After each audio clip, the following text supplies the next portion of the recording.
The Infinix S4 is Infinix's unique offering for 2019 in that budget to mid-range price point and an improvement physically to their previous devices. Last year we had the Infinix S3, which has 3GB of RAM, 32GB of storage, 1.4 GHz Snapdragon 430 and was priced at 62,200 Naira. This year, for just 2,300 Naira more, that's 64,500 Naira, you get double the RAM from last year, that's 60GB, you get double the storage from last year, that's 64GB, and you get a 2 GHz MediaTek processor. But is it worth it? Hey guys, it's Fisayo here, and this is my unboxing and review of the Infinix S4 after 24 hours of use. I'll be looking at this device, giving you my opinion, and I'd also love to know your thoughts in the comment section down below. Without further ado, let's get to the video. So I just dropped my first impressions video, which has 99% of what the specs of the Infinix S4 is all about. But in this video, I'm going to do a quick recap as well, and I'm also going to go a little bit more in depth into this device after the time period I have used it for. Oh, and by the way, I'm giving away a brand new Infinix S4 to one subscriber. So make sure you're subscribed to the channel if you haven't already and you have notifications turned on, and stick around to the end of this video to find out everything. Alright, let's get to the video.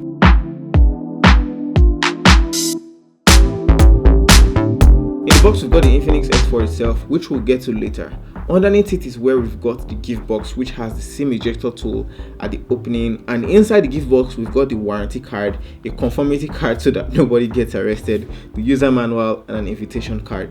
You've also got the screen protector, which has the shape of the notch. That's nice. And the last thing in the gift box is this soft filling silicone case with specific cutouts designed by Oraimo. Underneath that, we've got the regular 5V charger, headphones, USB cable. That is everything we get in the box. And now to the device itself. The front of the S4 has these protective packaging stickers that tell you what they want you to know about the device.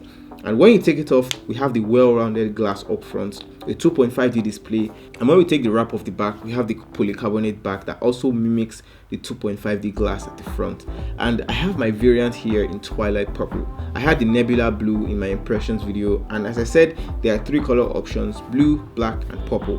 We've got nothing on top of the device, power button, volume keys on the right, the dual SIM on the left, which can also accommodate another tenant like the SD card up to 128GB.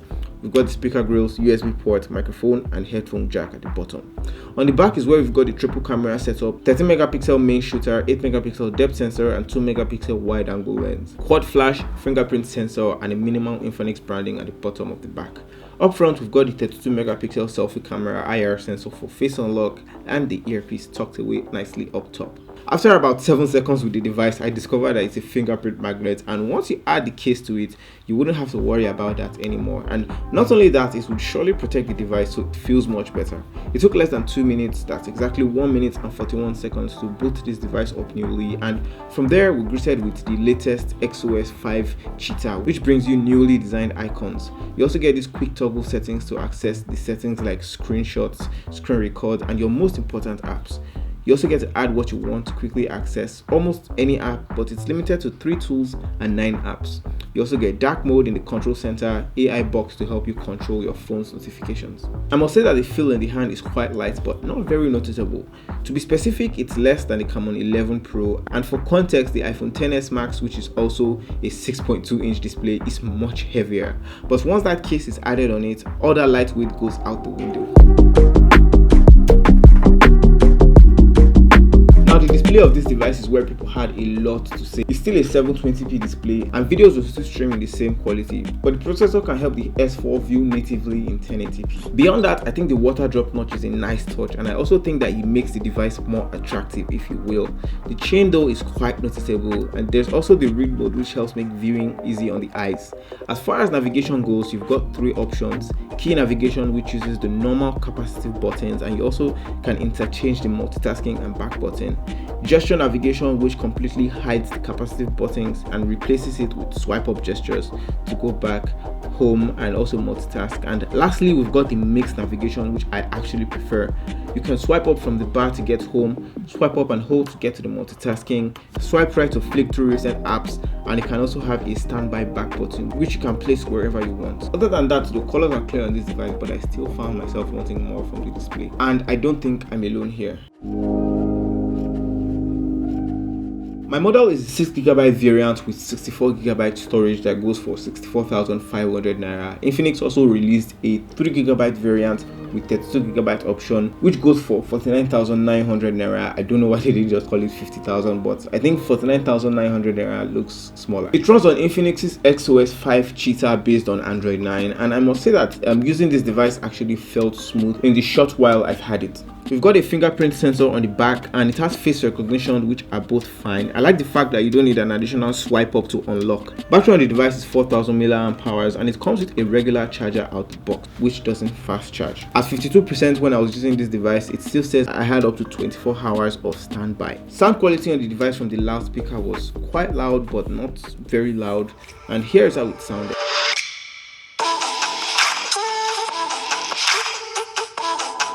As far as the earpiece quality, phone calls were okay. I didn't notice any distortions.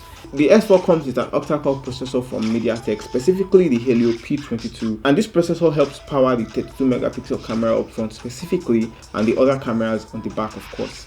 And in my first impressions video, a lot of the questions I got were about the camera of the S4.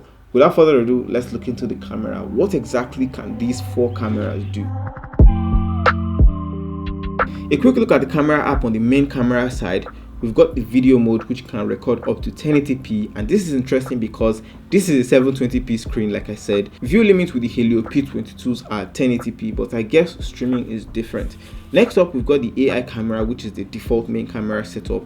This has scene detection as well. It can identify portraits, landscape, night mode, and you can even trick the scene detection in night mode by blocking the lens, and it will show you the night mode icon. And this AI camera mode is where we have the 120 degrees wide angle camera, and we'll see how that looks shortly. After that, we've got the beauty mode, which I never use, bokeh mode, and AR shot for your filters if you're into that. The 32MP front camera also has the AR shot mode for filters, portrait mode, which puts an artificial blur around you, beauty mode, AI camera mode, which is the default mode on the front camera as well, and it also has scene detection. What I noticed though is that right out of the box, the picture size is set to medium as default, so it's using a 19MP camera setting, but you can change that. All my front camera tests in this video will be using full capacity. Lastly, we've got the video mode, which also shoots 1080p, and I also tested it as well. Now to the test. I couldn't wait to test the 120 degree camera on the Infinix S4, and I must say that it looked quite interesting. As with many wide angle cameras on smartphones, there tends to be a lot of barrel distortion that makes straight objects have this very pronounced curve just to fit a lot into the shot.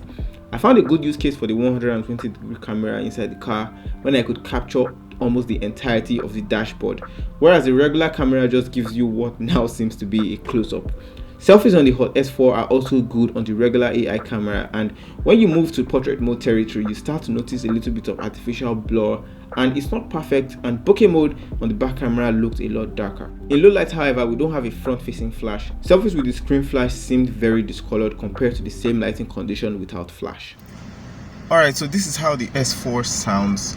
The windows are open, there's a little bit of ambient noise outside. So let me know what you guys think about the Infinix S4 sound quality and front-facing camera video quality as well. I'll also be showing the back camera video quality. So let me know what you guys think about both of them. For the main camera's video, I could quickly tell the difference between 1080p and 720p because it's just a 720p screen and there is no optical image stabilization. All in all, Infinix seemed to have put a good foot forward for 2019 with their Infinix S4 offering. I think that the design is also impressive, you know, that water drop notch up front and the galaxy looking nebula purple design on the back, which they call Twilight Purple. For a little bit more, you can get something better than what you would have paid for the equivalent last year, the Hot S3, and I also think this is a step in the right direction. But what I didn't like at all is the fact that we still have to deal with 720p screens in 2019. What do you guys think about this video? Please let me know in the comment section down below, and also, did I miss anything? Let me know in the comment section down below. Like I said, I'll be giving away the Infinix S4 to 1 subscriber, so all you have to do to win it is to make sure you're already subscribed to the channel and you have notifications turned on, like this video if you haven't already, and also you can share this video on Twitter or Facebook or wherever you are, Instagram, and just put a caption or say something about it, something you probably learned from this video. I'll also be adding all the details in the description below as well, and I'll leave a link to my first impressions video. Thank you so much for watching. I'll see you guys in my next video.